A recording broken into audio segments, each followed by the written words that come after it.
Hello, Mark Sabatella from Mastering MuseScore here. In this tip of the week, I'm going to show you how to add a fretboard diagram to your score, customize it, and then add your customized fretboard diagram back to the palette. So I've got a fretboard diagrams palette here showing in my palettes window. If you don't have fretboard diagrams added already, go ahead and click the Add Palettes button and you'll search this list of palettes available and click the plus sign next to it to add it to your own palettes.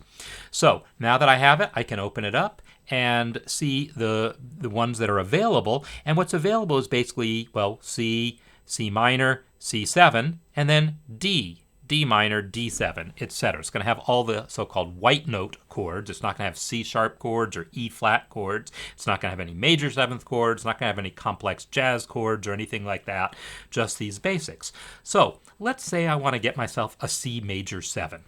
What I'm going to do is select a note or rest in my score to add the fret diagram to, and I'll go ahead and click the closest chord to what I want. In this case, it's going to be the C chord, the C triad. And I don't know much about how guitar players might choose to play a C major 7, but I know that this guy here, the second to highest string, is the B string, and this diagram is showing me putting on the first fret, my finger on the first fret to make a C. If I just remove that dot, I would have a C major 7 chord because that would be a B. So that's what I want to do. I'm going to now, with that fret diagram selected, I'll come over to the Properties panel. And now I can play around with that. So if I want to take that dot and delete it, all I got to do is click it.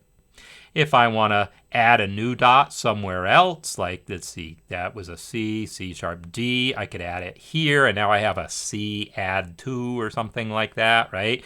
And then I can click that again to delete it. You can have, the X's that show over the strings. You can do these various different things, adding bars and so forth. You can learn more in my course or in the online handbook about how fret diagrams work in general. But now that I've got this basically looking the way I want, let's take the chord symbol part of it, as opposed to the diagram part. Let's take the chord symbol part, and I have double-clicked it to edit it, and I will now type what I want to see, which is the full name C major 7. And now I can come back to the palettes, and what I'm going to do is Control-Shift-Drag this guy into the palette and put it in a reasonable location.